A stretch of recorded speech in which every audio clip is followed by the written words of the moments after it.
Hey everyone, welcome to That Level Podcast, episode 51. After our 50th live episode, we hope you enjoyed that one. Pretty sure we had a good time, so considering we're recording this before the episode. But this week we're just going to kind of go into, a random topic discussion again, and we'll see how things go. But did you guys get to see the image of what Morticia and Gomez look like for the new? Yes. I did see Gomez. I haven't seen Morticia yet. They did This. they did a shot of the four of them. Mm-hmm. Gomez, Morticia, Pugs, and Wednesday. Yeah. And What, the Netflix series or what? yeah. Yeah. The one Luis Guzman is going to be Gomez. I'm actually curious about that. And Catherine Zeta-Jones is going to be Morticia. Mm-hmm. Oh, okay. Both good choices. Yeah. Yeah. I mean, it looks Luis good. Guzman is really I was reading online. It looked like somebody was said that they kind of went almost like the cartoonish direction, like the old cartoon with Gomez, instead of having him. Yeah, they went right. Tim Burton looks like he went pretty close to the source material from Adams himself. Yeah. Mm-hmm. Yeah, I think it looks really good. I think he'll make a good go. I mean, honestly, I don't think there has been a bad Gomez yet. No, No, I don't think so. Yeah, I don't think so. No. To date, though, my favorite is still Raul Julia. Oh yeah, he's my favorite too. He was so smooth. I mean, John Aston, of course, did a great job back in the day, but Raul Julia, man, yeah, he was I feel so like suave, man. every cast of the Addams Family has been. I mean, I haven't seen the cartoons yet, but I feel like every cast has been really good. Yeah. So looks. I mean, Catherine Zeta-Jones looks always beautiful as always. So No, definitely. Of that group, sadly, of the group, just looking at that group photo, sadly, Luis Guzman is the one who kind of stands out as Zeta-Jones looks awesome. Wednesday is spot on. Pugsley spot on. He's the only one that, even though he doesn't look bad, he's the only one that's perfect. Fine. Yeah, it's that was my first thought on it. And that was before I knew that who he was, the actor was. I went back and looked at him okay, that can work. Yeah, no, he can definitely crush it for sure. And I think part of it is I don't know what the hell's going on with this picture, but it looks like his hair is all the way down to here for some reason. Yeah, it does. It's right past his ears, or midway in his ears. Yeah, it could be the pose, could be the lighting on it. I mean, granted, it's not the greatest picture. Again, it's the hair. The hair, man. I don't know what's going on with Netflix and hair, because I got through all the way through the Sandman series, right? Still didn't watch that. I haven't had a chance. Dude, I have watched an embarrassing amount of entertainment in the last couple weeks. Every spare moment I get, I'm well, I could do something productive, or I could watch something, and I've been opting to watch something instead. But I got all the way through Sandman, and it's a good show, right? But dude, Lucifer in that show, her hair, again, it's I can deal with Lucifer being really tall. I can deal with Lucifer being a female presenting angel, or however you want to term it.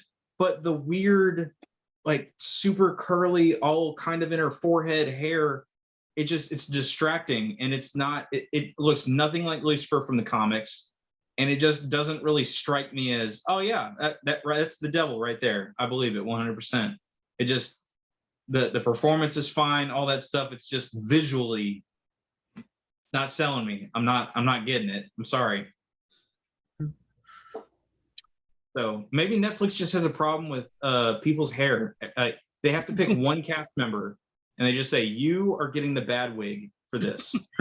Well, if we're talking about their animated side, the Tekken comes out in 2 days, at least for us here at this Tekken Bloodlines, which is the story that follows Tekken 3. It's what the new animated series.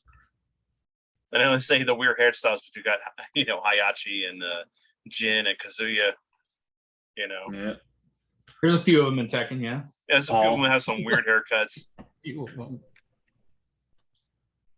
So is it going to be like simulcast, or are they releasing it all at the same time? It'll probably be simulcast. I mean, I don't know. Because like everything lately has been kind of weird about how they just release stuff. Yeah. Because some TV shows, they'll go, all right, we're going to release it at midnight, regardless of what location. Then it's like, oh no, we're going to release it at midnight in the East Coast, and then everywhere else, it's they kind of just like that's what they're doing with Lord of the Rings, right? Like Amazon's Rings of Power is going to be dropping at like the middle of the night for some weird reason. Like, yeah, screw it, whatever. Like 1 o'clock in the morning, here y'all guys go, Rings of Power. Oh, okay, I guess. Do we have any faith in that show actually being really good? No, I have no faith in any shows being good right now, dude. Like, I just go into all of them assuming this is gonna be hot garbage, and if I come out of the other side, I'm like, you know what? That's pretty good. Like Sandman, I had no hope for that show. Corinthian looked awesome. Like the guy that they got to play the Corinthian, spot on, perfect. And then the rest of it, I'm like, I have no faith in this show. Got through all the way to the end of it, and I was like, you know what? They did a pretty good job. And that's been the first show I've been able to kind of say that about in a while. That's not true. I've been watching my way through Stargirl, and Stargirl's been pretty solid. The scheme of the bad guys at the end of the first season was kind of weird, but yeah, overall the show's been really good. Well, then we got She-Hulk as well, so we'll see how bad that's going to be. Oh yeah. I don't know. I'm looking forward to it. Yeah, I'll give it a shot. I'm looking forward to Daredevil. I'm looking forward to Hulk. Looking forward to like all the other characters that are going to be in it. But I just saw something the other day where there was a headline talking about how part of the I couldn't tell if it was a joke or what, but they were claiming that She-Hulk had created a Tinder profile as a part of the marketing campaign for the show. They probably did. Really? Like, what do you got? What really? What are you doing? What are you doing, guys? You're a Tinder profile to market your TV show? Like, I get that, you know, ever since The Dark Knight, everybody's been like, oh man, we need to really nail this like super meta, you know, viral campaign. Viral campaign kind of stuff, but it's a TV show. Marvel TV show. How do they get that everywhere though? You know, because that's like based on location. So do they just like spam bot the different locations? Maybe. Yeah. I guess. It just seemed kind of weird. That whole setup for that show is kind of weird, but I'm hoping they fix the CGI. Yeah, it looked bad. Look. I know you're a Green Lantern fan, but it looked like the early 2000s Green Lantern CG. You know. The movie. Yeah. Well, hold on. How about Mark Ruffalo in the Hulkbuster armor? Because that was some god awful crap as well. Oh yeah, it was. Like recent Marvel movies, dude. Like some of the shots in them are gorgeous, and then it's this amazing vista of a scene, right, where the dragon thing is chasing the one guy, and it looks awesome, and then it cuts right over, and you're like, I've walked into the uncanny valley, and what the hell is this that I'm watching, right? Mm-hmm. So at least it wasn't Sonic bad. Original Sonic bad, because I mean the one we got later on after everything was fine, but not I love how they put that Sonic in the Chip and Dale movie. Hey, look, if we really like, everybody just needs to come to grips with everything looks better than what's his face, Ooze from the original Power Rangers movie. All right, and that final battle scene. Okay, just set your bar there as the worst it can possibly get, and every show and movie will succeed. It'll be good. At least the actor was fine. Him as a villain was just awful. He was definitely trying to chew the scenery, but just didn't work. Yeah, it was good times. I'll watch She-Hulk for Daredevil. I'll try to fight my way through it to get to Daredevil. Hopefully, it doesn't take him too long. I'm kind of curious what his yellow suit is going to look like. I mean, I know they've given the shot of it and all that, but I'm curious to see it in motion. And then highlights. And then all their talks about how they're going to go for a more lighthearted version of Daredevil. makes me curious. I'm like, okay, No Frank Miller version of Daredevil. no, dude, they're not gonna do that. They're gonna do oh god, what's the run? No, they're gonna save the broody stuff for the Born Again series. They're gonna go what Mark Waid with it, right? Like that was the run where he got really referential, and I think at some point a lot of people have been posting snapshots and stuff from various parts of that comic run, and there's one part where he's legit not even wearing a mask anymore. He's just in like a full red suit with like a Daredevil belt buckle running around. I'm like, what is this comic run? I'm half curious, but it seems like there's two minds to it. One set of people say it's genius because it's all like this meta commentary on him dealing with depression and loss and all this other stuff. And then other people say, no, this is garbage. And there was an earlier run, I forget who wrote it, that did the exact same thing, but way better without making Matt a jackass. So I don't know. I've never read a lot of Daredevil. I don't know much about him. I know Ben Affleck played him in a movie once. Yeah. The Netflix run was really good. Yeah, the Netflix was. I only watched season 1, but I need to watch season 2 and 3. I think. Yeah, it was really good. Season 2 was off the chain because they brought in John Bernthal's Punisher. Oh yeah, and that was iconic. The biggest thing I liked about season 2, so all of season 1 for that show, the Kingpin kind of bugged me because for the longest time, right, like you had all these moments where like a dude is so terrified of Kingpin that he literally impales his head on a fence post spike, right? And it's like we go from that depiction of someone being just crapping their pants, killing themselves out of fear of Kingpin, to Kingpin standing in front of a giant white painting talking about how he's really sad. And then he's going and being shit talked to by like all these other mafia members in the Yakuza, and like none of them are really showing him any respect.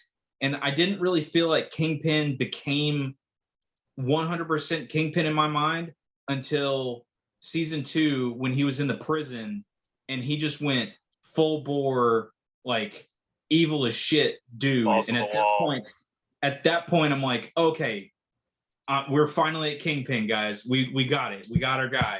This is awesome. Yeah. Well, in season 1, like, I see it's been like 6-7 years since it came out, right? But like, wasn't it he more like still like he like rose up like super quick, didn't he? So like people didn't really. See, that's where like if that was the case, why is a guy so terrified that he's killing himself on a fence about it? It's like, how do you have that level of notoriety, but at the same time you're like barely coming into your power? It was like that was kind of a little bit of a disconnect for me, at least early on. The show's still good. The are great. The actors still did an awesome job as Kingpin. That little bit of disconnect between, they're talking like it's the Kingpin that I know he is at some point, but then the way that he acts and the way like all the bigger people treat him, it's not the picture that I have of what he should be behaving like in my mind. But like I said, then season 2 rolls around, he gets in the prison, he starts commanding people around, starts just going ham. It was great. Yeah. Okay. I'll have to give it a watch. I saw like the clip where he's like, he just breaks off the cuffs or whatever. Yeah, that was cool. But and I guess I did see a lot of clips of it. I just haven't seen the whole show or season 2. And they've released pictures of him from the Echo series. Okay. He got bigger. Oh, okay. Come here, Spider-Man. Is it like a fat suit that they use, or is it like I don't know? or... He's bigger. I mean, like he's either putting on more mass or fat or whatever it is. Although Kingpin, he's a big guy in the comic books, but it's all straight mass. Yeah. So, but he looks bloated, in the pictures that they released from Echo. So it's going to be interesting to see what happens. There are people saying that he was wearing an eye patch too, so because she shot him in the head. Hopefully they treat him with a little bit more respect than I still haven't seen Hawkeye. I just heard that they did a good job with Hawkeye. Yeah. How bad the first Daredevil movie was, I think, Michael Clark Duncan still did a pretty good job of Yes. Was perfect for Kingpin. He was so. Yeah. And the director's cut's not bad, right? Yeah. Yeah. That's one I watched. That was pretty good. Yeah. It didn't require an Elektra spinoff. No. Ben Affleck with his run with Jennifer Garner. Yeah, that one was so bad. I hated that one. I thought that was the worst Marvel movie ever. I mean, the only good casting in all of that, the only was Stick. And that was one of the Carradines, right? I think so. No, wasn't that It's been so long. No, that was Glenn. You know what? Now I got to look that up. Yeah. Which one's worse, Ghost Rider or Elektra? Elektra. Elektra by far. Yeah, Oh, by far. Yeah. The one part that I always remember about the Elektra movie is one of the coolest villains of it was I think he's just called Tattoo, right? That's yeah, and he has all these tattoos like of all these animals and things, and then he dies in the worst way in that movie. And I don't remember how he dies. Horror movie awesome. I mean, worse is in it was the most anticlimactic bullshit of all time, where he's like surrounded by snakes and animals and all this crap, and Elektra just calmly walks up to him, breaks his neck, and walks away. I was like, "What is that?" Oh, I remember that. Yeah, I don't believe this. Stick was played by Terrence Stamp. Yep. Yeah. Zod himself. Oh, shoot. And of course, from The Adventures of Priscilla, Queen of the Desert, another classic movie. Jeez. Yeah, this. And he's still around. Yep. A lot of kicking Good for him. What's the last movie he did? Let's go back. I literally just had that. That's video games. He was in no, it's TV show. Like everybody else, he goes to TV, right? He was in His Dark Materials. Oh, he was Last Night in Soho. Yeah, the Edgar Wright movie. The very kind of bright and I don't know if I would say happy, but kind of sensical tip to Giallo movies. It was pretty good. Not bad. Well, so look at this. I'm not. Oh, what's up? Man, it keeps bouncing around. One of the actors in it, Kari Hiroyuki Tagawa. In Elektra? You would know him better as Shang. You would know him better as Shang Tsung from the original Mortal Kombat movie. Yeah. Oh, okay. Yeah. He's in the Elektra movie. He's Tattoo or the other one? Let us see. Let us see. Wow, they don't even mention it in his thing. Yeah, he probably scrubbed himself as much as he could out of that. Yeah. 2005. Oh, that's right. He played Genghis Khan in something too. And 2005. There it is. Roshi. Okay. Played Roshi in Elektra. Yeah, the sword fight at the end, I think. It's been a long time. So good actors in the Elektra movie, but not enough.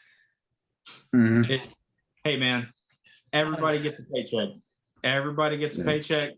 They come in, they read their lines, they go home. That's about it. So everything like else that Jerry Seinfeld Amex commercial. Everybody plays, everybody wins. That's right. I mean, hey, if somebody calls you up and says, "Hey, we're willing to give you X amount of dollars to come out and film for a couple weeks and you get a trailer, they probably have like a nice big old bowl of, nothing but cherry Jolly Ranchers for them. And they're like, all right, cool. Walk in there and do their stuff, get done, turn around, walk out and go cash that check and go about their business. Right. Yeah. So I it's mean, not bad when you can get it. Yeah. yeah, I mean, the paycheck is one thing, but that rider, if you can meet that rider, man, why not? Sometimes it's not even the writer, man. It's the director. They change all that shit to fit whatever. No, not rider. Well, I didn't hear. I mean, I thought writer, but not writer. Yeah.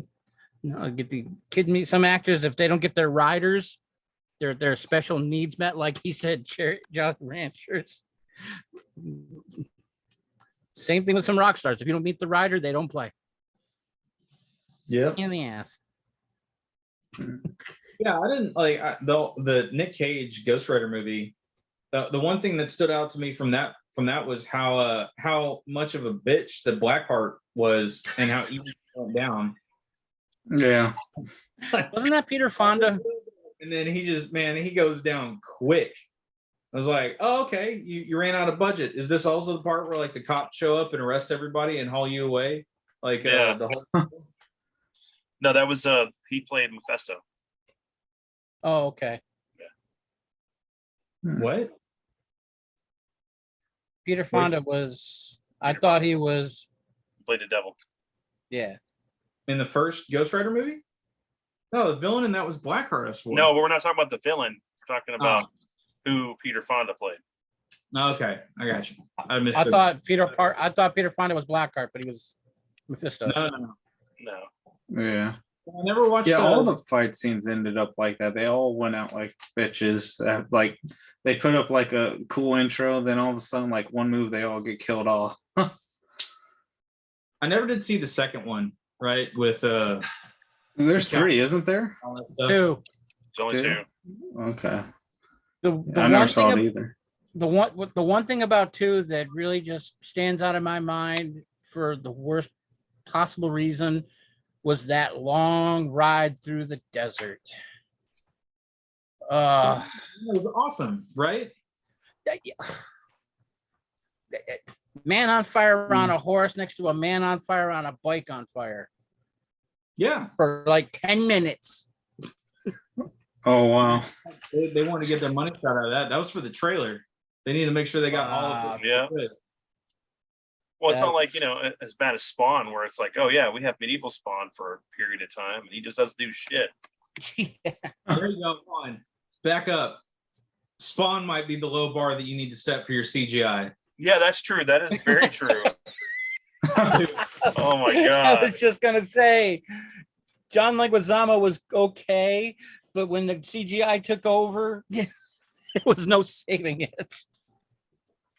Holy moly. And aren't they working?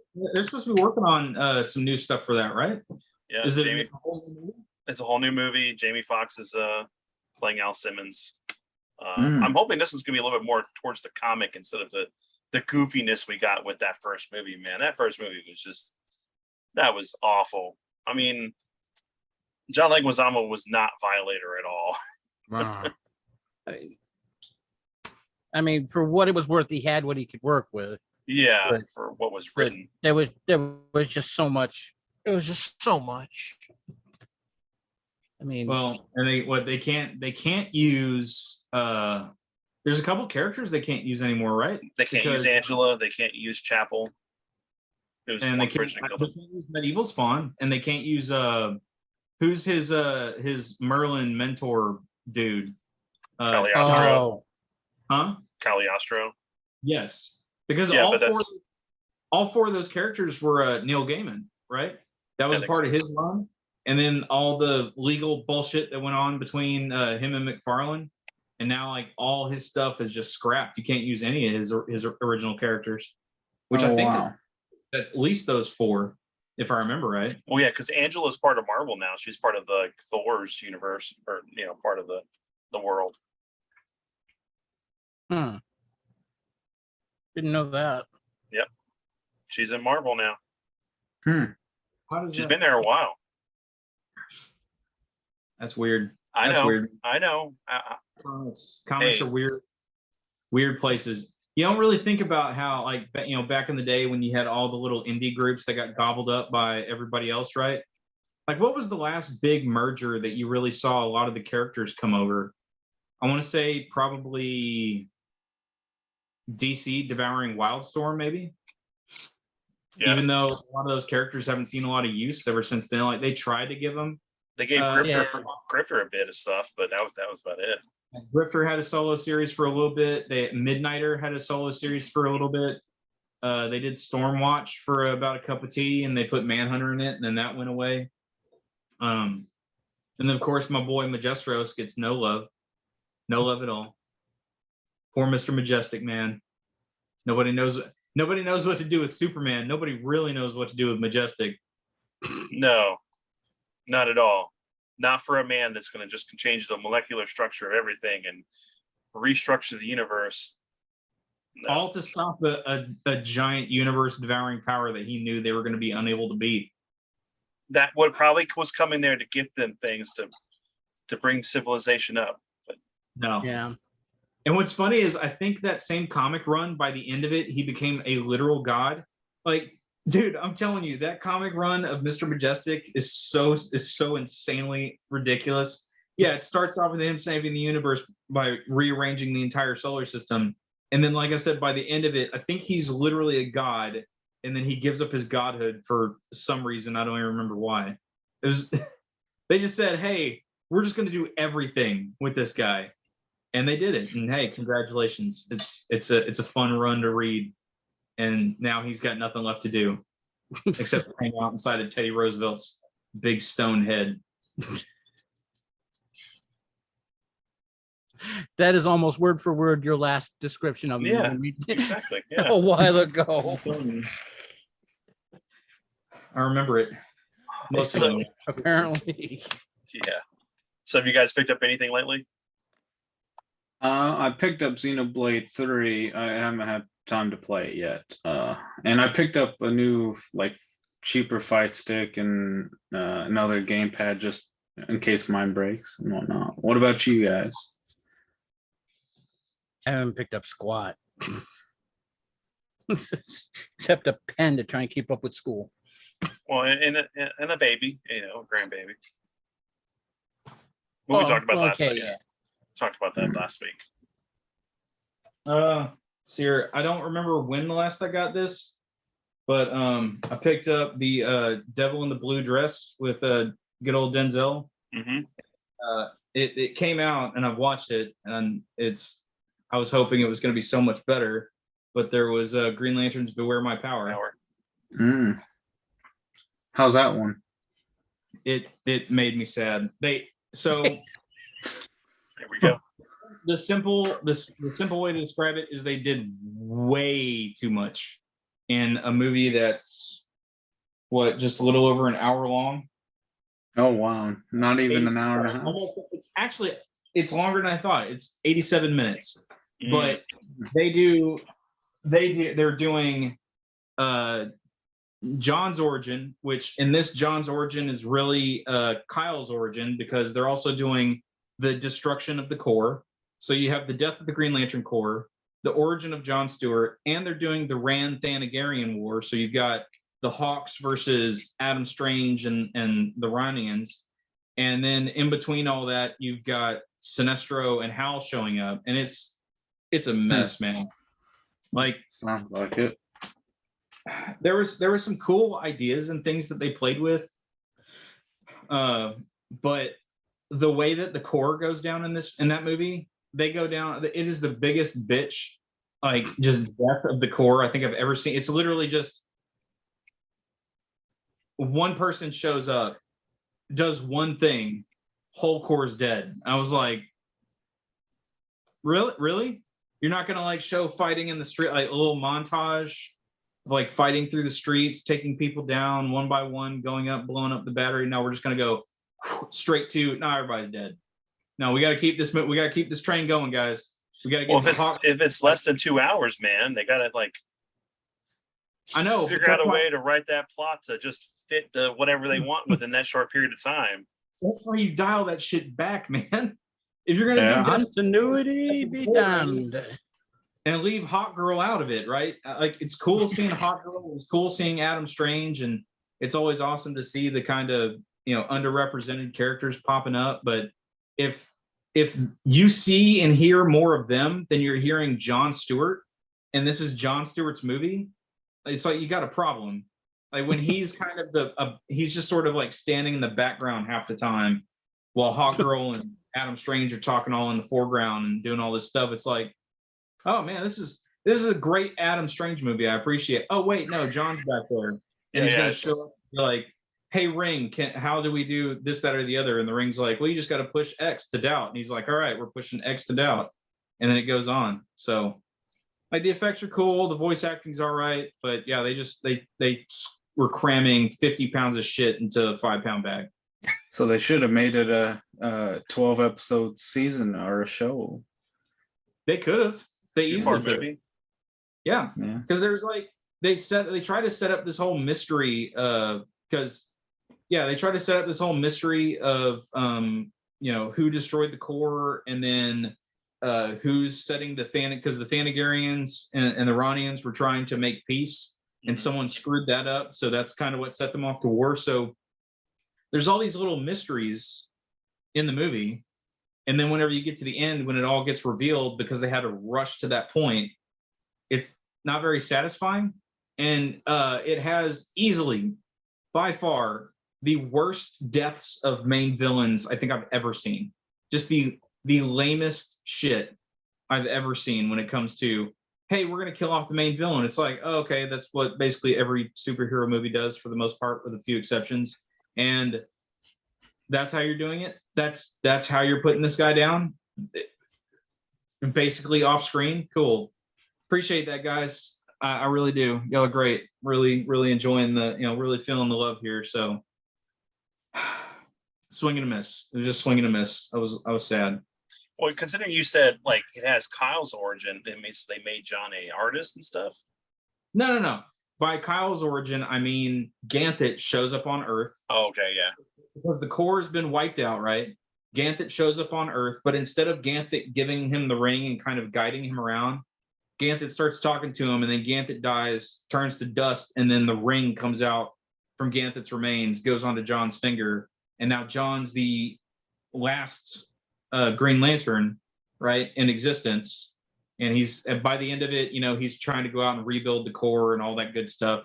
But it's literally just Kyle, right? That's everything about that is what happened to Kyle, except John's girlfriend didn't get folded in half in a fridge. So there's that. Yeah. There's your episode title. The biggest bitch, 50 pounds of shit in a 5-pound bag. I do my best. It's like, look, new Green Lantern movie. What the fuck is this? Man, I wanted to like it so much. What, honestly, the point at which I knew that movie was in trouble was so the whole movie is taking place in what is the new DC animated continuity, which I think they call the Tomorrowverse, which started with Superman, Man of Tomorrow, right? And that's kind of they're claiming that it's all in continuity with those movies, which I wish they would stop doing this shit and they would just tell stories, but whatever. And in none of the previous movies in this universe has the Justice League been established. All of a sudden in this movie, not only is the Justice League established, the Watchtower's built. Hal Jordan has been around long enough that he's considered the greatest of the Green Lantern Corps. Like, you've got all this history all of a sudden that exists in this universe that didn't. But John shows up at the Watchtower, goes into this room, and it's got Martian Manhunter, Vixen, and Green Arrow. And they start freaking out, and they're like, we have an intruder in the Watchtower. So Vixen powers up and goes to go attack Stewart. Well, at this point, Stewart's got, you know, his like regular clothes on, so they're not able to see his Green Lantern outfit. And he creates a construct from a ring on his finger that's green. Again, a Justice League that has established enough that they know who Hal is. Oliver is his best friend. he's been around for a long time, and they see this man standing in front of them create a construct of green from a ring on his finger and starts attacking him. And at no point does Martian Manhunter stop and like read his thoughts. At no point does Oliver kind of stop everybody and say, hey guys, I think he's a Green Lantern. It takes his shirt getting damaged and them seeing the insignia to finally stop and go, oh, you're a Green Lantern? And I'm like, please be better. Please get better. Please get better. Please get better. And it did, and it didn't.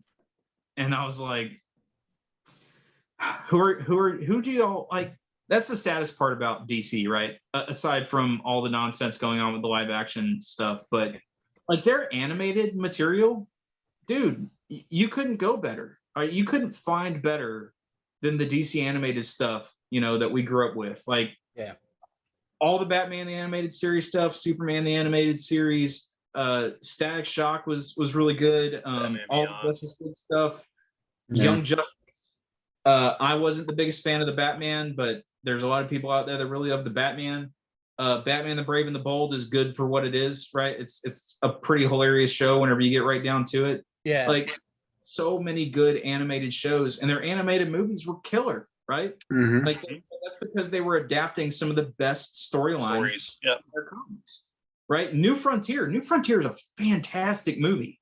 Yes, it is. It's one of those things where it's like I keep hoping that one day I'll get Kingdom Come, and I was hoping it'd be in the animated format, but with the last crop of animated movies out of DC, man, they're so mediocre. And it's like the animation style is kind of lacking. The sound design a little weak. And so I'm to the point where I'm like, man, I don't know if I ever want to see this story put to film. I think I'll just stick with what I have with the comics at this point. But I don't know. Hopefully with this new guy coming in, he'll get them on the right track and get their shit together, and it'll start getting better. There's word coming around that they might be doing Blackest Night. Now that would be cool. It would be cool. Thing is, if they can't get a simple Green Lantern movie right, yeah. Well, if you make it longer than just barely an hour and a half, right? It was supposed to be a two-part thing. Two-parter movie. Yeah. No, Blackest Night, you have to do a two-parter. Oh yeah. There's no way you're establishing all the crap you need to establish in one movie and kill Necron all in that same movie. There's no way. I would argue that you would even need to go further with it than that, right? And do like a two-parter of the Sinestro Corps War, and then use that to lead into the Blackest Night.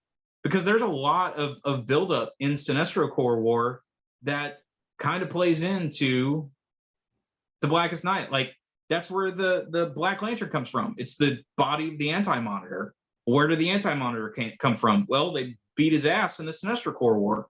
Like here's all this establishing stuff you got to do. Please. Yeah.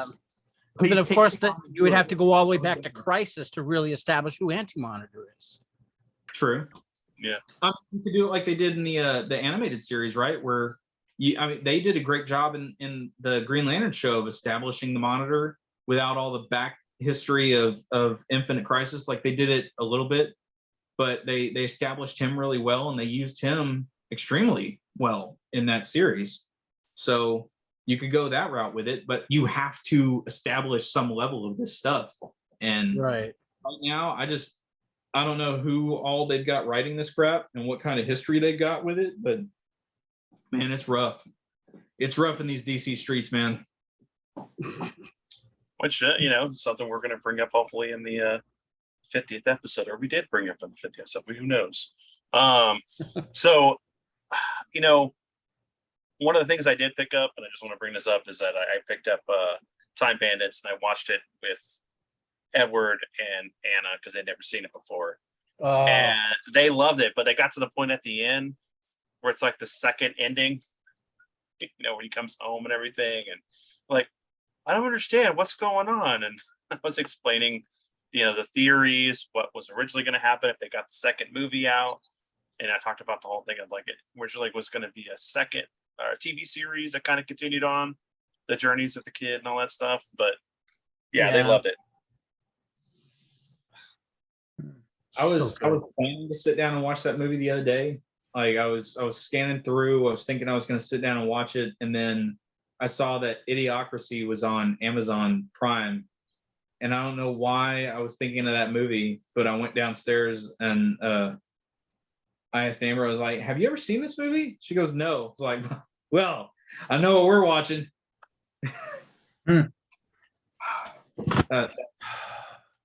Comedies, man. The story of where we're going to go in the future. That movie's so stupid. Yeah, it is. Oh man, plants. They need electrolytes. It's got what plants crave. Yeah. But what are electrolytes? They're what plants crave. God. Oh, jeez. But I did pick up. Of course, I showed you guys here a little bit ago. I got the Spelljammers box set stuff for. It's like 3 books, so it's like the player's guide. It's got kind of like a DM stuff, and then it gave you an adventure book, and it's like 12 sessions for this story. So I was reading through that. Sounds pretty good. Kind of starts out like you're on a planet, and then there's this like meteor shower that's been going on for like several days, and it's just been hitting the planet you're on. Well, you wake up and then there's like these like crystalline vine structure, like living plants that are crystals that are just completely taking over the planet, and like that you got to get off the planet when you first started. It sounds vaguely like Dragon Riders of Pern, except instead of crystallized plants, those were horrific worms that burrowed into the Earth's crust and did some bullshit. But I'm pretty sure that's where they kind of got the inspiration for some of it. So I just don't think that they have telepathic time traveling teleporting dragons. Or wait, telepathic teleporting time traveling dragons. That's what they need. That's what some shows need. What Game of Thrones needs. Give this that in House of Dragons. Even if they did that, I probably still wouldn't watch. The funniest thing about like the Game of Thrones stuff, right? That they're doing this House of Dragons thing. At this point, the thing that I want to see them do the most of anything with Game of Thrones is probably the only happy story in all of the Game of Thrones world, which is the Hedge Knight, right? So like Brienne of Tarth's dad, right? Was it her dad, grandfather? Which one was it? Damn, it's been forever since I read that. But no, Hedge Knight, right? The Hedge Knight stories were great. It's not as horrifically nihilistic as all the other Game of Thrones stuff. And it might just be that it lacks as many adult situations. So it's HBO and they can't cram as much T, A, and P all over the tap. There we go. They can't cram as much tap as they want to on the screen. Tap, yeah, I like that. There was a lot of that. There was a lot of tap in that show. Yes, I mean it's HBO.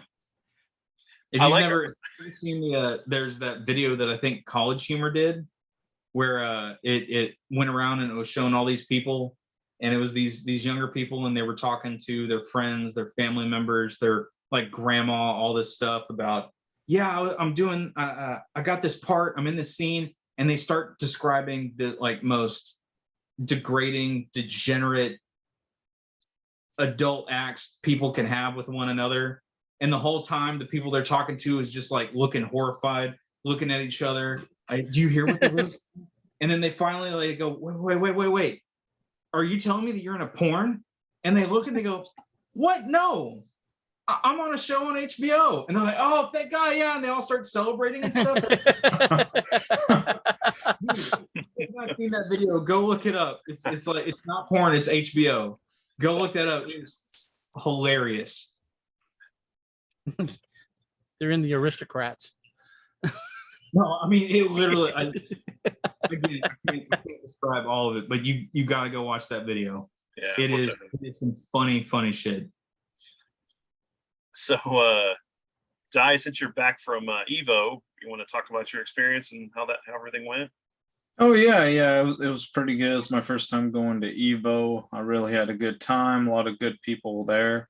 Got a lot of friendlies in, and it was really fun. I got like 513th, but I think they rounded off like with so much, hopefully next year I'll be a lot better by then.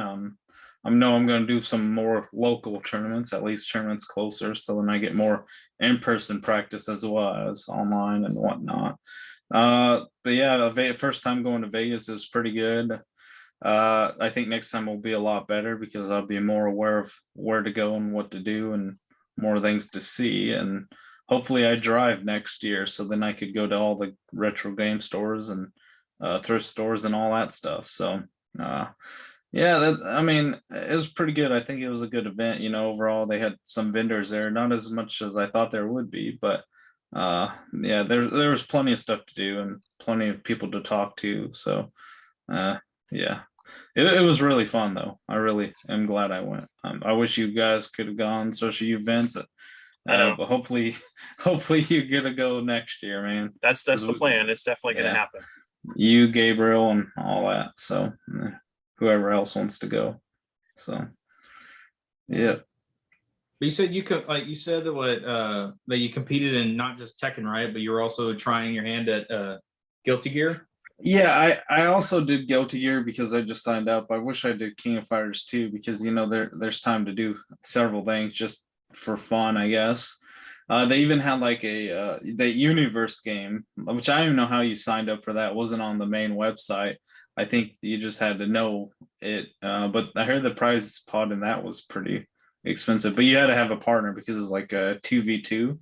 But I think like first place got like 17,000 or something like that, which was pretty nice. And like even 17th place got like $1,000. So I was like, yeah. So I was like, well, I should have signed up for that one. I would have ended up. Yeah, but that was the DC Universe one. It's like got a bunch of different DC characters. Not DC, it's Warner Brothers. Warner Brothers. Yeah, like Velma and I don't know how. I've never played it. I'm not sure how successful it's actually going to be. I know that was just like Warner Brothers trying to push it at Evo, trying to make it competitive, since they need like a brawler type game like Smash like that now, since Nickelodeon didn't do too good. I think they're going to try to push it as much as they can. It is free to play, so it might be the next big thing. I don't know. I haven't played it yet, but yeah, I don't know if I will, but maybe I will try it out. But I don't know. Well, yeah, but I don't know. Like, I thought it was a really good event. It was very organized. I wasn't too sure how organized it was going to be, but yeah, it was really well done. They even had like a JoJo tournament for the JoJo R-Stars game, so that was pretty cool. Yeah, they had a few other tournaments, which, like I said, I wasn't aware until like after the fact, but I definitely would have signed up for those just for the heck of it if I would have known about them. So yeah. Yeah. The finals on the last day, man, on Sunday were just amazing. Yeah, Knee 100% win ratio, didn't lose one single set. Yeah, I think everyone else had like at least like a 90 or 80% win to loss ratio, but he had 100% ratio, which I don't know if that's unheard of. I don't know what the ratio, like the win ratios are. I don't know if that's ever been done before. But he beat I don't know if he beat Ashland or if they faced off, but I mean, having 100% ratio at an event like that, you're facing the best pretty much in the world. Right. You don't lose. That's just crazy. So yeah, we'll get there, Vince. We'll get there. Yeah. What day was it you were streaming it then? It would have been because I watched that. I think it was the Tekken. Yeah, we did. We got to stream the Tekken, Street Fighter, and I think it was like the end of the what was it? The King of Fighters, or but that would have been King of Fighters. Maybe it was Street Fighter that I was watching. That would have been the 7th. Because I was watching that for a little while. Yeah, that was. That was a little one-sided for a little.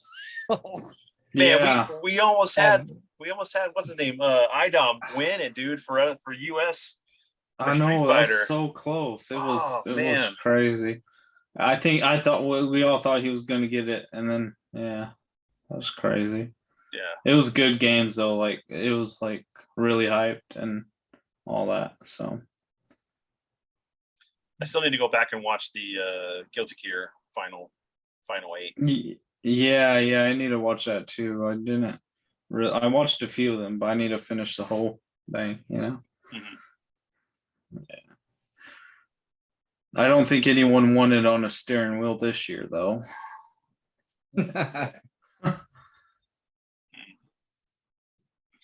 No, definitely going to go. Hopefully we'll have our YouTube Mafia team some jerseys for the support. Heck yeah, we got to make shirts and everything. That'd be cool. I'm going to try to go to Evo Japan. I'm not sure if that's going to work out too well, with getting it, travel expenses, all that stuff. And it's like 6-7 months away, but I feel like that would be worth going to Japan for, Yeah, definitely be an experience. Just being able to go to Japan and be around the fighting game scene there. Oh yeah, no doubt. Especially if even if I get eliminated first 2 rounds 0-2, because I would have to fathom that maybe more really super good Korean players would be able to make that trip that can't make it here, and then of course same for super good Japanese players that can't make it here. So I mean, maybe it would be even a tougher tournament. I don't know. Maybe I'm wrong about that. I don't know. I don't think you're far off. Yeah. Some of them Korean players, boy. Oh. Mm-hmm. Yeah. Well, we had 3 in or 2 or 3 in the was it the Tekken finals? Or no, it was I think it was. Yeah, and then what was 2 Pakistani players and the rest were Japanese, and then the Street Fighter one, I think there was 2. Yeah, almost all of them, half of them were Japanese, and that one it was 4 and 4. I think that's what it was. Yeah. There's 4 Japanese, and then one, of course, IDOM American, and then was there the French guy, right? I can't remember. And then a Pakistan, or was it I don't know, but I would Colin and Iceland or Iceland. I would have to imagine that Evo Japan probably would have, I wouldn't say better, but a lot tougher bouts, I would imagine. I could be wrong about that, but well, you're definitely going to get probably more of a diverse player base as far as because a lot of those countries are going to be closer to Japan than to us. Yeah. So yeah, true. Maybe because maybe we'll see India players that we've never seen before. I don't know. Yeah, I don't know. There's a lot of potential. I think that's the same with every game, like Street Fighter. And when does this Street Fighter 6 come out? Do they give a date for that? I think it's sometime February, March, or maybe. Oh, I know Capcom likes to release stuff in I think February. I believe it is. Okay. But we'll see. Well, then I wonder if they would actually have it at Evo Japan then, or would that be too early? They might be. I don't know. It may be a little too early. Who knows? Because I mean, the last couple of the last Street Fighter, I think, either came out here before it came out in Japan, or it was a simultaneous release. Okay, I think it was simultaneous. Because I bought it day one, and I think it was So I don't know. Hopefully we at least we get an arcade mode day one. Yeah, something. Yeah. They can't do the same thing they did with us with 5. 5 was just a hot mess. Oh, yeah, it was terrible. And then after that was a 50 gigabyte download, and I was like, I'm not even gonna worry about it. So yeah. I don't know. I mean, Capcom seems to have gotten a lot of their act together, right? I mean, they've been doing really well lately. They've been kind of knocking a lot of their stuff out of the park. I wonder if it was MVCI, right, that kind of maybe woke them up a little bit to, hey, we can't just slap names on stuff and shuttle this out and expect everybody to like it, right? Between between Street Fighter 5 and VCI. That I think that finally like punched them hard enough in the D that they finally said, okay, we probably need to actually put some effort into these things and, you know, not just kind of phone it in like it seemed like they were doing on some of this stuff. And, you know, timetables and all that, it's difficult to meet deadlines and everything, but it's like, if you're not going to meet the deadline, I mean, you can't be putting out unfinished product because no, not this day and age. It hurts you in the long run. Or at least some games, right? Stuff like Street Fighter clearly was able to weather that storm and continue on. But I mean, you can only do that so many times before the fan base finally starts saying, all right, you know what? I'm not going to buy this version of the game. I'm going to wait till the next iteration, or I'm not going to buy it right now. I'm going to wait 6 months from now when they finally patch a lot of this crap, and then I'll pick it up then, right? Yeah. And at that time, it'll be considered a failure, you know. Yeah, so sadly. I mean, you think of what Project CD Red with their you know, Cyberpunk and stuff. They just they just had more patches for the game, and so I was reading some article about like, is it a much better game now than it was at launch, and so the fixes. I mean, yeah, after years of post-release development, you'd hope that it plays better now than, you know, when it first dropped, right? But who's bothering with it right now? I mean, there's no new content for it, right? So I already beat it when it was crappy. I ain't going back. Yeah, what's the point of going back to it at this point, right? So it's not everybody. I hear it's like 100 gigabytes to download it all, like all the updates. 100 gigabytes, and that's not including the 60 gigabytes that originally came with the game. Yeah. That's ridiculous. Not everybody's Bethesda, right? Not everybody can drop buggy garbage and expect everybody to keep buying into it. But oh well. Capcom is definitely doing things in the right direction, especially considering like we just got the fighting game collection. Hopefully we're gonna get hopefully they'll do a 3D fighter game collection with, like, you know, Rival Schools, Project Justice, the EX games, some of the other 3D fighters they've done over the past times. Maybe we'll get Power Stone because it's technically a fighter in that. That'd be pretty cool. Yeah. But you know, then they could use like their RPG collection with like Breath of Fire, and then there's still quite a few beat 'em ups that we haven't gotten yet. That are Alien versus Predator in some kind of collection.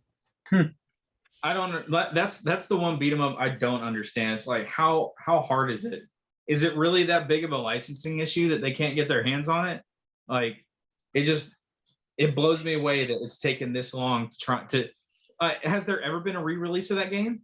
Ever? I mean, I know there was that Capcom stick that like came out in the UK a couple of years ago, but I still want that stick, man. No, it hasn't. It has not. It is such a missed opportunity, considering the fact we just got Prey. We got an Alien TV series on the road coming soon. Why isn't this released for us? Especially considering. Or shit, just give it to was it Detmo or Dotemu or the people that did Streets of Rage and all that. Oh, Dotemu, same guys. Just go and man, shine that thing up and send it out. Just like Shredder's Revenge and all this other stuff, man. People will buy that crap up in a heartbeat.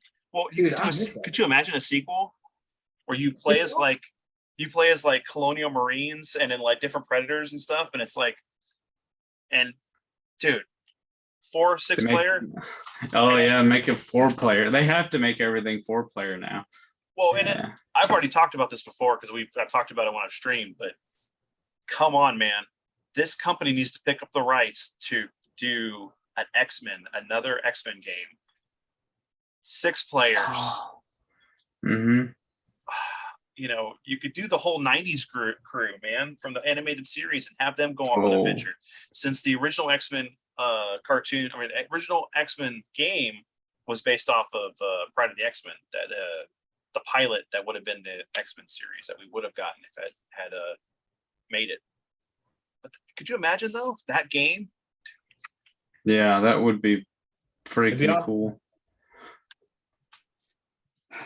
I wonder what their next project is going to be. Dotemu's. Curious about that. We need to just shout it to the heavens on Twitter. Metal Slug Tactics, I think, is the next one, right? Which one? Metal Slug Tactics. Isn't that the next one? Oh yeah, it is. Yeah, that's that. I can't wait for that one, man. That's gonna be fun.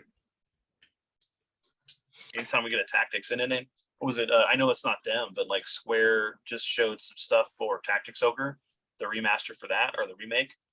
And Live Alive is fantastic, and I'm like, man, I want to see some of that stuff.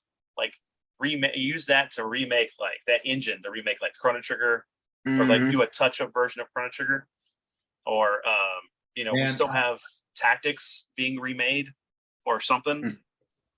I still say if you're gonna do Trigger, just go full Dragon Quest with it, right? Like put it in that style of engine of like the last Dragon Quest game. Oh yeah, dude. No, yes, please. Dude, I would love to see that game in that format. That'd be badass. But dude, we're never getting a remastered Trigger. Square just doesn't like money for whatever reason. I don't understand. I'm looking at my poster here, my Chrono Trigger, which is the cover of the original game, and it's like I just want to live in that world, man. Well, and it's what is it behind your head as well, or no? What is that one? No, yeah, it's no.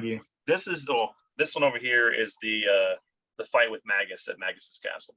Yeah. Yeah, but no, this is the one where they're in the 1200 BC with the at the Kingdom of Zeal when they're on the snow. Yeah. Yeah, I don't know. I wish they would release like a remake of the Chrono Trigger or something like that. They need to do something with it. I mean, it was awesome that they gave us a cross, right? Like a port across. It was like, okay, cool. I can play Chrono Cross again, and it'd be somewhat decent. Now, where's the rest of it, guys? Yeah, where's Chrono Trigger? Where's Break? Come on, let's get that third game that we've been promised. Have you been playing Live Alive? Yes, I've played through the cowboy storyline, the prehistoric storyline, and I think I'm working my way through the martial artist one right now. Oh, okay, right on. Yeah. Sweet. Yeah, I think Valkyrie Tactics just came out, or is it coming out? I think it's coming out. I think it's okay. I think it's this week or next week. And Soul Hackers that just came out. Did it? Or is it coming out? I think it's coming out. Let me look. I have it. Okay, because I'm like, there's so many JRPGs coming out right now. Dude. I need a second job for all this extra stuff coming out. Oh yeah, it comes out in 10 days. So 10 days, yeah. Yeah. Well, like I just saw that the Dragon Ball Breakers game, which is the kind of like 1v4 game, that's going to be like $30. And if it's crossplay, man, that'd be great. We could all get it and just check that out. Yeah. Let's see, where is it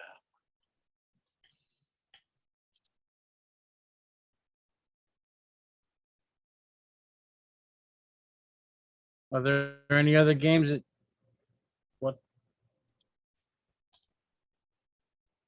What other games that are while we're talking about other games that we would like to see in the 4 to 6 player format, is there anything else that we'd like to see come out like that? Dude, I mean, I've already said this enough. I want a They Live game that's that's a 2-player beat 'em up that just retells the original movie with playing Frank and Nada. But then I want a 4-player beat 'em up of Big Trouble in Little China where you play as Jack, Wang, Egg Chan, and Eddie. Yeah. With like unlockable characters, because that'd be kind of cool. Or you could be the 4 villains. Yes. David Lopan fighting himself. And I could just imagine like the commentary. We got to get this done because these guys are getting too old and they're not going to be able to do the voices. They have to come back to do the voices. That would be that. Yeah, the Big Trouble in Little China. That would have to be the one. Yeah, that would be the one I would throw my weight behind. That would just be. I mean, because there would be just so much. I mean, even the cutscenes would be fantastic. Like where they're sitting in the truck and the big gang fight happens right around the truck. I mean, that would be just a cutscene you would just want to sit there and just watch. What a bad. It's like, what a day to have my truck die. And then Jack's all like, bust out his knife, and you have Wang, and you're just sitting there beating the Wing Kong. What game studio do you want it? What game developer do you want to make it? Dotemu or? Yeah, probably Dotemu. Yeah, because I mean, I want it to be animated. It's got to be fun like that. It can't be, 3D. Yeah. Yeah. I want it to be fun and animated. So I don't know. That's trying to think of what other one would be another good one to have that would be kind of cool to play as a beat 'em up. As a beat 'em up. Well, maybe the Fifth Element a little bit. That'd be kind of cool. Yeah. I can see it. Maybe. You'd have to play with the story a little bit. Yeah, you would. Like I can imagine like Lilu and Corbin just jumping on the flying cars as they're going to the next level on the platforms on when they're on Earth. To make Andrew happy, just make one of Ricky O. Yeah, there you go. Ricky in the prison. And you could have you could just have a couple of the other prisoners, right? Some of the more notable ones be able to go in and join you and help you fight. Now one would be great, really good, and it would be cool to get the same people who did Sifu is do a raid game like that. Oh, that would be cool. Now that would be awesome. Just you can use the same mechanics except for the dying, and you're just like working your way through the top of the building, or even like the second movie where you're like going all the way across town dealing with all this shit. Man. Yeah, they could do it. Ryoga Gotoku, the ones that do Yakuza, or what's the other one? The one that did Sleeping Dogs could be that developer as well. Oh yeah, that's true. Yeah. Man, they could get someone. A Yakuza game like that would be fantastic, but like just that game, I mean that movie just with a Yakuza theme, or like the play style or engine. Man, so I'm almost through Tokyo Vice. That's the one thing that has been taking me a minute to. I need to get back to it. I do, dude. Watching that show, it's not as batshit crazy, but just seeing all the Yakuza moments, it makes me want to simultaneously watch a Beat Takeshi movie, and then and then it, at the same time makes me want to play just any of the Yakuza games. Because like I was telling my wife, there's a fight scene in one episode where one of the gangs raids the headquarters of the other one, right? And watching that fight, it just reminded me of when I was playing Yakuza 0 and you had to fight your way out at your Mojima, right? I think you had to fight your way out of the base for him to survive. And just the batshit insanity of those games is so much fun. Yeah. I love Like a Dragon too. Like I can't wait for the 8 to come out. That one's gonna be super good. Yeah, same here. They can make that for the RPGs. They could make that multiplayer now, realistically. Yeah. What about an Escape from New York 4-player? That would be super good. Actually, that would be kind of cool, like a 2D platformer stealth action game, kind of. Yeah, like a strategy game. Yeah. Well, could be, yeah. I don't know if you can make it 4-player, but yeah, I don't. Yeah, I mean, well, no, I'm thinking something a little bit different. If we're going away from just beat 'em ups and going towards platformers. It would basically be Castlevania, but you could do D and have the Marcus brothers, right? As yeah. Man, Vampire D, man. Where the hell is that new? Like, I remember them talking about them supposedly doing a new show, and I have yet to see anything else about it. It's like, you sons of bitches, give me more. Like the new series for it. Yeah, a long time ago, They'd announced that they were doing a TV series of Vampire Hunter 2. Probably not going to happen, or happen in the next another 10 years from now. Probably. Yeah. You know, another one that would be great, and I just thought about this because I could just see it, is What's that? Akira. Akira Oh, would make yeah. a great platformer, not my platformer, but a beat 'em up. Mm-hmm. You know, because you just start off with the bike ride. I mean, the bike chase and stuff. Yeah. And, Oh, against that the would be clowns.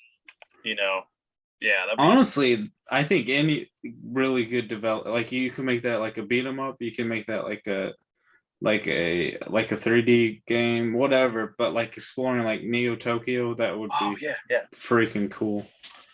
Open world for that would be great. Mm-hmm. Yeah. Really get in there and get into it. And if you did it like 3D open world, you could do it where you play two different scenarios. You play it from the perspective of Kaneda and then Tetsuro. Right. Oh yeah, that would be there. That needs to be done. And it'd be kind of cool is like you get to the point where you get to choose, like when they're fighting at the stadium for the Olympics. Yeah, which one you want to be? Which one you want to be? Oh, yeah, that would be. Dang. So, speaking of anime, like, what are your thoughts on Disney Trent? Because they just got the streaming rights for the new Bleach, so they're definitely going to go.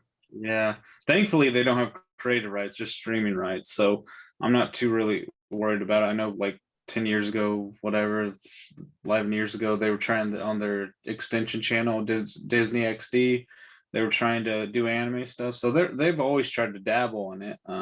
I really don't, as long as they don't get creative rights, I think there's nothing wrong with it. So I think it's an avenue that they haven't tapped into with the Disney Plus service. And, you know, that would put more watch time for me, at least, because I can watch Bleach, the new series, or some other anime I want to watch. Because I hate dealing with Crunchyroll. Yeah, I hate it now. I hate Crunchyroll now. Dealing with Funimation with their thing, that thing is like, it's so hard to find certain things sometimes. I miss old Crunchyroll. Funimation's no good. Misses old. Everybody misses old Crunchyroll. Man. Honestly, Netflix is just as bad screwing stuff up on creative stuff anyways. And their crappy CG they keep pushing, you know, I'm glad they didn't get new Bleach because then it would turn into 3D CG Bleach.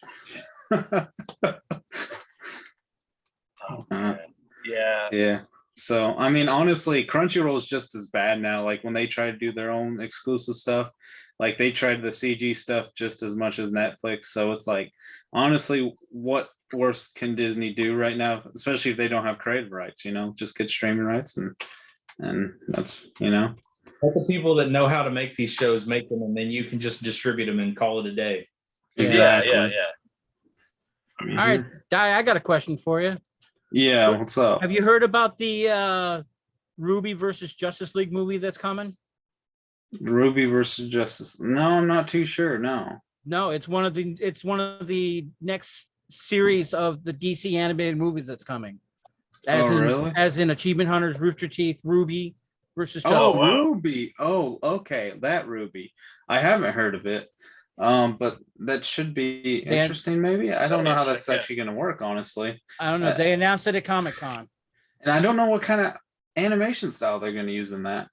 Because the animation styles are complete. Like one, honestly, I only saw the first season of Ruby back in the day. That was like 9 years ago. Yeah, and I wasn't too. I liked it, but I was like, okay, it looks interesting. But I never watched past the first season.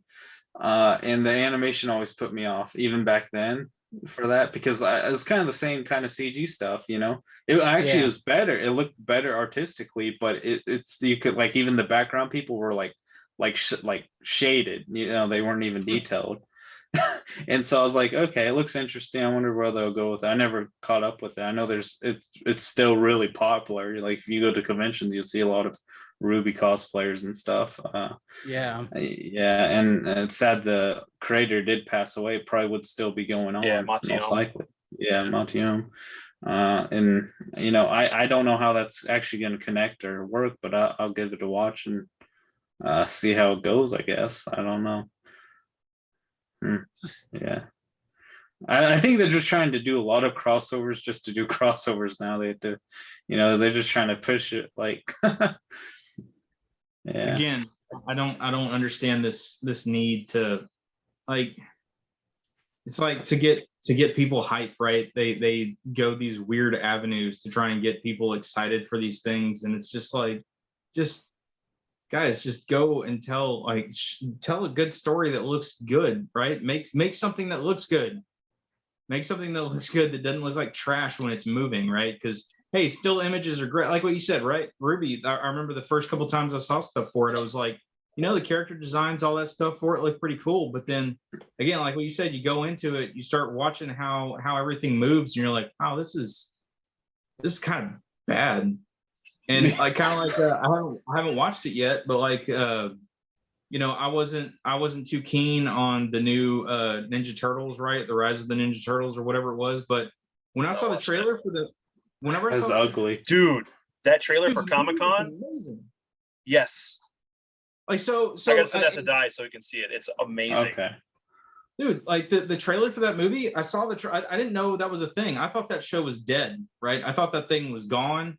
That it got all that hate early on, which I didn't hate it for some of the creative choices that people were complaining about. It was more of just, it was weird hearing Leo talk like he was Mikey.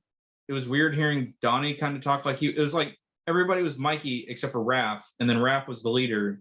And then they added all these magic powers and bullshit. And I was like, yeah, I just came off of probably the greatest TV run of Turtles to date at that point. This is a little too different, so I think I'm going to duck out. And then I never came back to it. I sound like it died. Then that trailer for that movie came out. I'm like, damn, do I need to go back and watch this show? Because this movie looks pretty dope.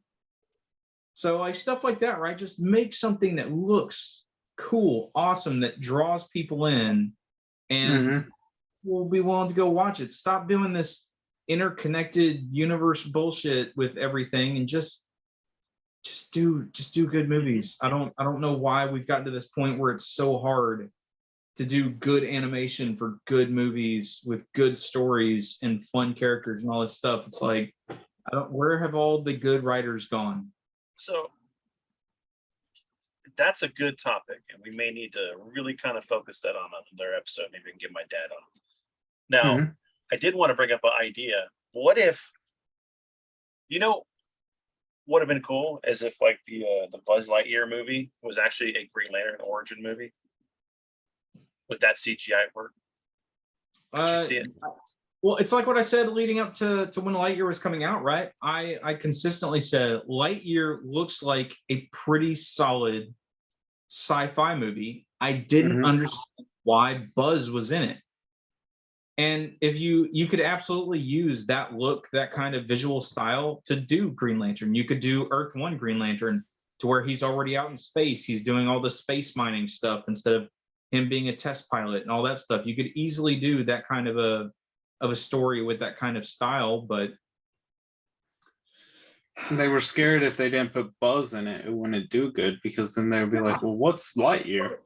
But but again, it goes back to like everybody's scared, and we've talked about this before, where it's so hard to get new IPs into the system because it costs a lot of money to do this stuff.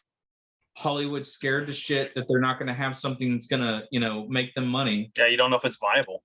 And so you have either stuff like Buzz, which was this very, competent looking, well put together looking movie, right? And then they just kind of put Buzz on it and use the excuse of, oh, this is what inspired, Andy to go out and get the toy. It's like, we didn't really need that tie-in to go back here. You could have just said, here's a Buzz movie, because then immediately everyone starts pointing holes in, well, why is this happening? And why is this here? And that quote doesn't make sense anymore. And this doesn't, this here doesn't make sense. And so by making that the origin of where the Buzz that we know come from, like you mess it up. Well, so it's like, go do a solid sci-fi movie that looks good and interesting and will draw people in, and you're gold, right? Yeah, it might not make $1 billion, but Lightyear didn't make $1 billion. So what did you really lose? So, and I'll add to your counterpoints what you're just saying there, just because it could have been the movie that he watched as a kid, but it was the toys from the cartoon that was an adaptation that kind of retconned the storyline that, like, we get in our timeline now. Come on, think about like even if it's just Stargate the movie and then Stargate SG-1, total different. Even though they kind of tried to shoehorn them in to be together. But you're telling me that Socks wasn't a prominent figure in the cartoon show moving forward? Maybe not.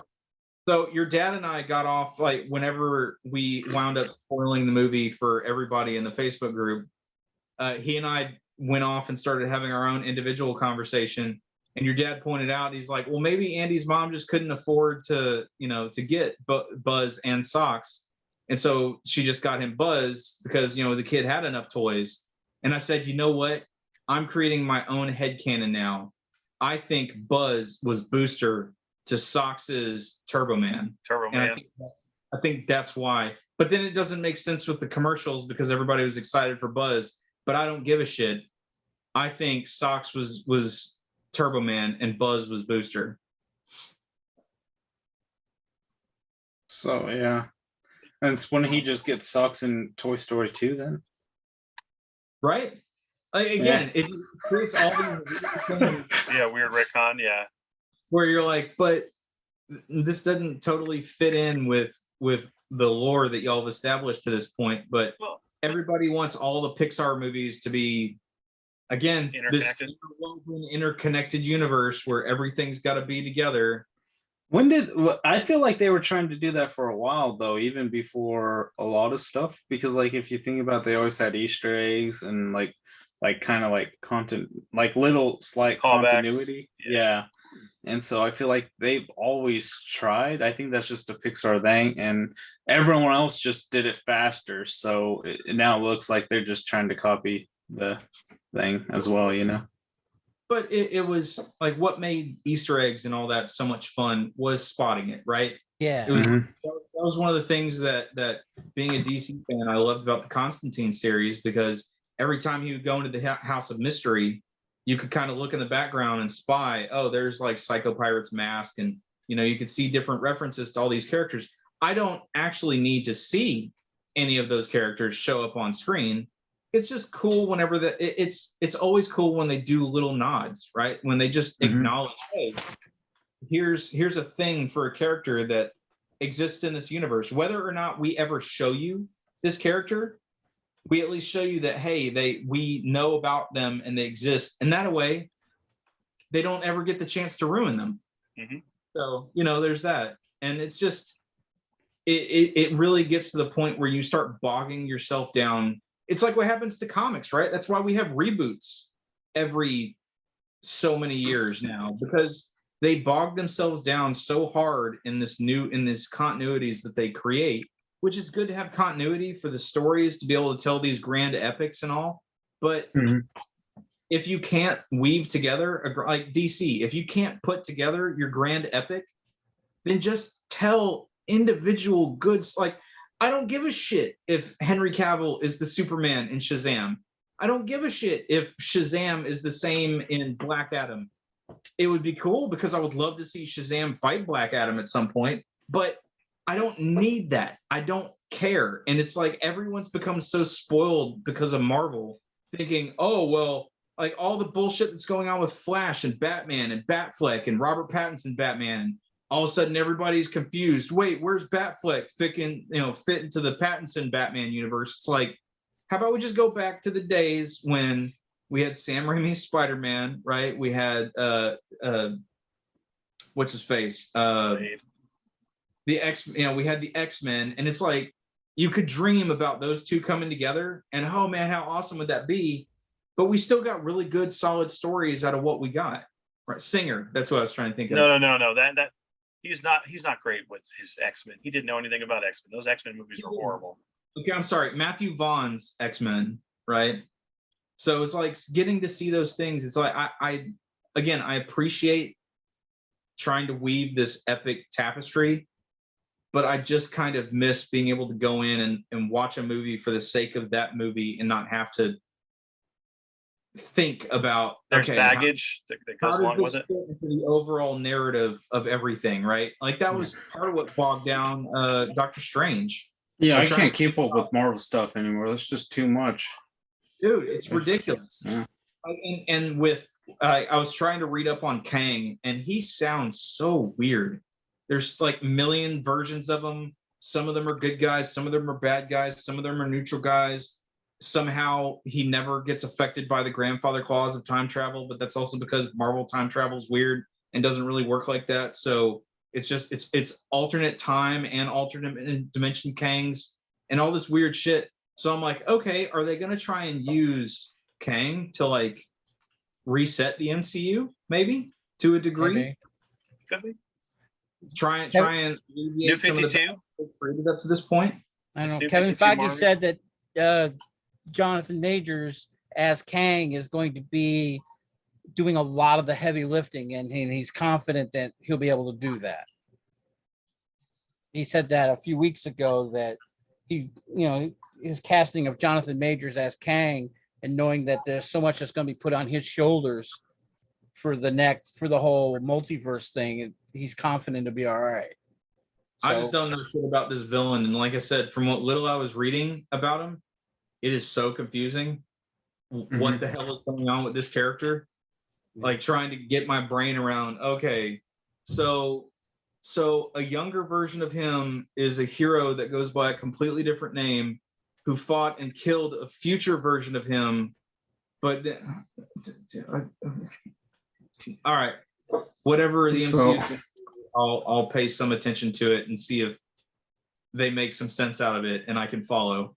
Well, if episode 50 doesn't help you with this, yeah, we'll see. Sorry, man. I know. We'll see.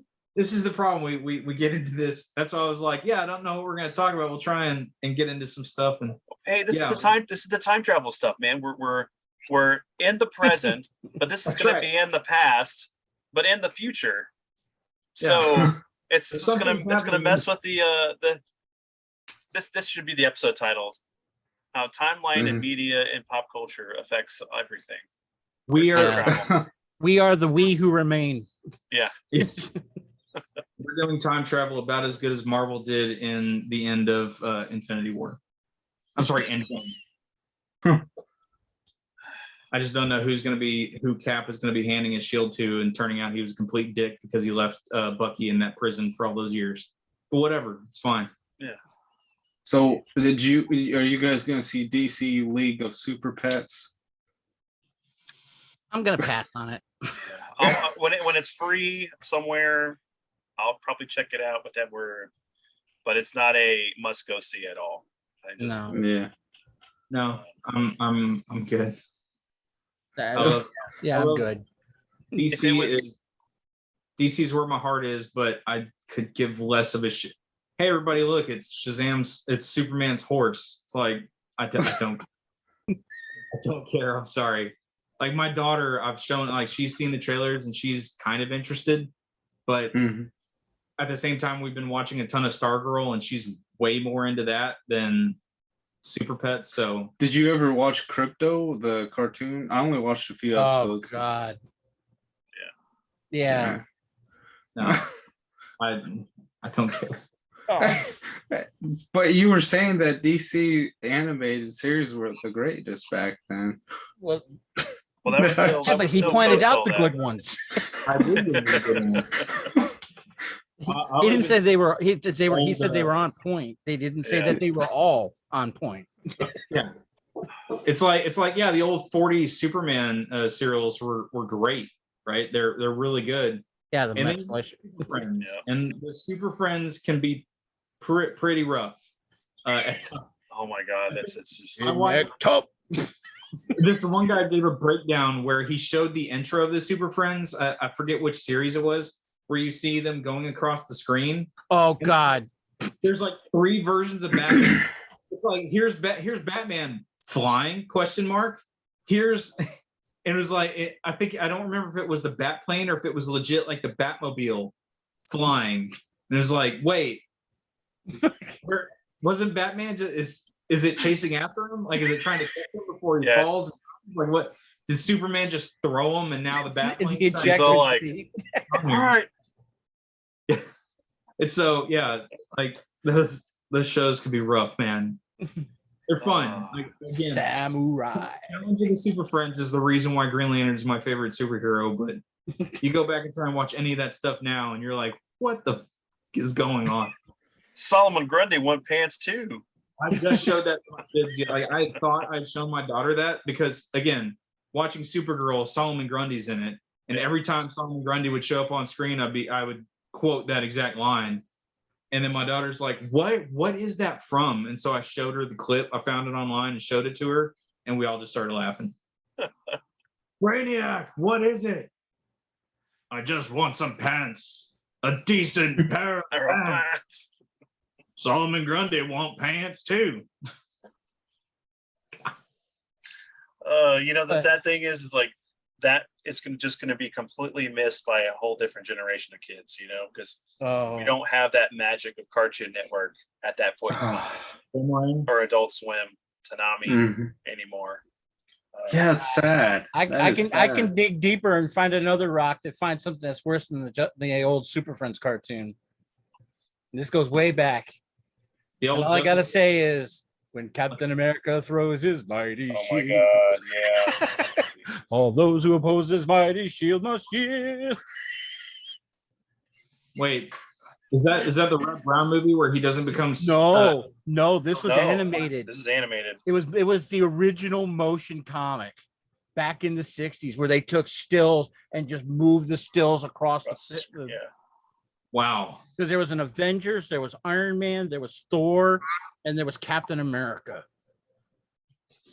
And it was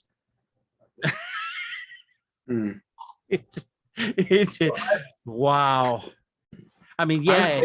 And they put that out after they put out the good Spider-Man, the original 66 or whatever it was, Spider-Man cartoon. They put these other Marvel cartoons out after that, where they could actually figure, we can do good animation for what it's worth, and they chose not to.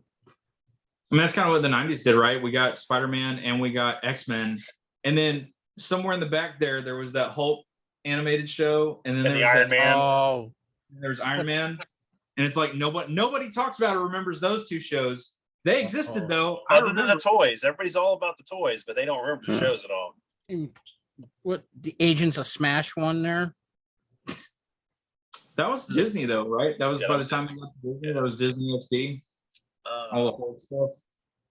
And then of course they canceled, and does Disney even have Spectacular Spider-Man yet? No. I don't think so, man. And that's the greatest Spider-Man show. They don't have it on Disney Plus? I don't know, I have to look, but the last time I looked, it wasn't. They had they had the 90s Spider-Man, they had all the Disney Spider-Man stuff. They did not have Spectacular. And I was like, what is this garbage? What are y'all doing? I think they considered it a failure because Disney XD was weird because it went 3 seasons though. And actually it was only 2? I thought it was 3 seasons. I don't know. But it was such a freaking good show, man, and like they just completely I skipped it. Canceled it for was it Ultimate Spider-Man? Yep. Oh no, it was Ultimate Spider-Man. I skipped. And crap like that. Yeah.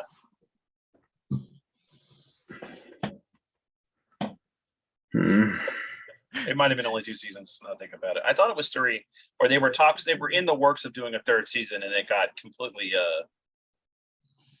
hamstrung. That's good times, man. Serious, dude. Heck yeah. That intro, man. Spectacular. Let me see how many X-Men cartoons. There was a good one, the 90s one. X-Men Evolution, Wolverine and the X-Men. I didn't mind Evolution. Like a lot of people hated that one, but I didn't mind it. Evolution was all right. Let's see. At least we didn't get an X-Men Extreme cartoon. Like we were getting for a while. There was all these Extreme this or Extreme that. Extreme G.I. Joe. God, that was awful. It's good times, man. Good times. I think we're probably wrapping up here. So do we know who we want to shout out for this episode? Colin, you got your shout out my buddy Sean Perkins. His Twitter handle is water_boy with 2 R's. It's his gaming channel. He plays different stuff. Kind of fun. He's a good guy. All right, I'll put his information in the stuff below. Sweet. Yeah, and then so man, is there anything you guys are looking forward to for the next couple months? That's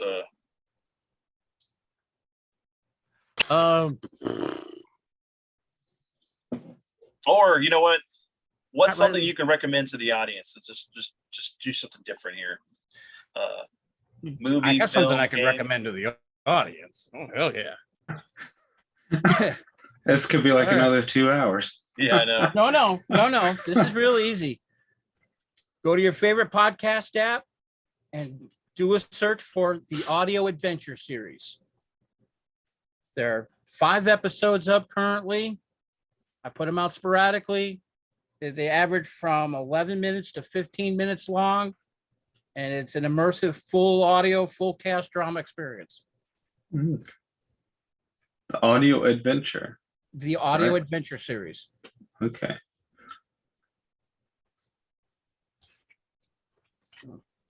Yes. My David? YouTube page is up. I'll make sure Vinny gets the links, but I'm my numbers are jumping up pretty quickly since I got everything live a few days ago. So Nice. Yeah. Is your YouTube channel the same or? no, it's under my name. But I will make sure Vinny has it for the show notes. Yeah. Sweet. Because So I put them on there. I've got them on SoundCloud. They're up on all the major podcast providers. So and I produce everything right here in the studio.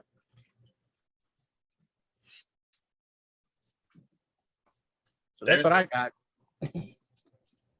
So this week is the Super movie, right? 18th, I believe, is when it drops. She-Hulk?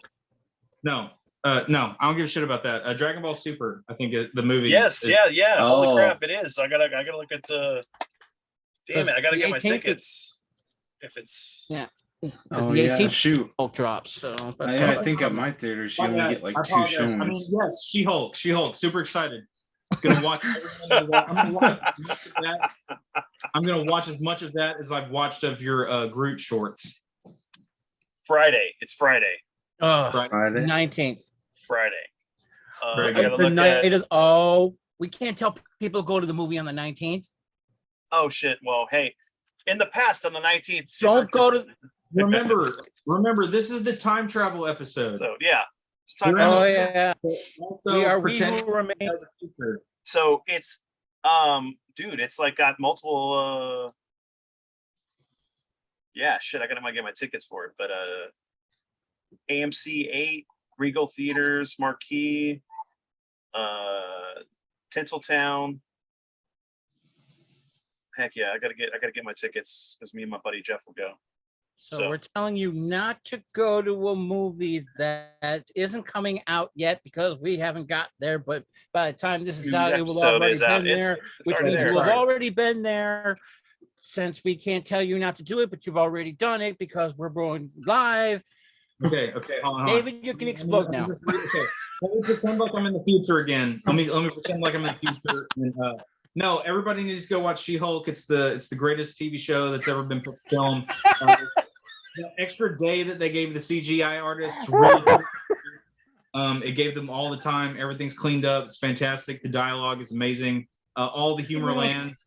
Laughing my ass off. I was crying from tears of joy and all that good stuff. It's great. And Daredevil is majestic in his bright yellow armor or whatever, or gold, whatever the fuck it is. I don't care.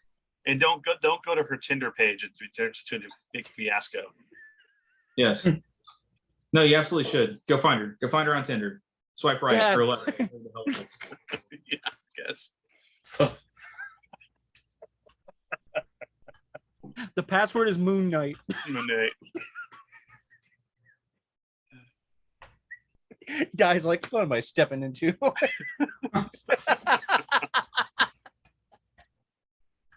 I keep forgetting that we got to pretend like we're in the future. We're in the We future. don't have to pretend. I've already made it clear that, but I did do the whole Inception kind of thing with time travel here. Fun. Good. I like it. But thanks for reminding me in the past about the future that's going to come. That when this episode goes up, it's already passed. If only someone could do that for the lottery numbers. Yeah. The production value on this episode would be, and the future podcast, this channel would be amazing. Yeah. We won't say anything, but there'll be hints. Where are we going to set up our studio, guys? We're going to have like a full studio. Yeah, we're going to have a full studio, and we're just going to like create content and amazing episodes of TV or whatever on YouTube. It'll be a full live action drama of Colin's show and everything else. We'll have everything. We'll have everything. Yeah, tournaments for Tekken. You'll be like, contact us. You'll be like, Rooster Teeth who? Yeah, heck, man. We'll have our own comics. In their mouth.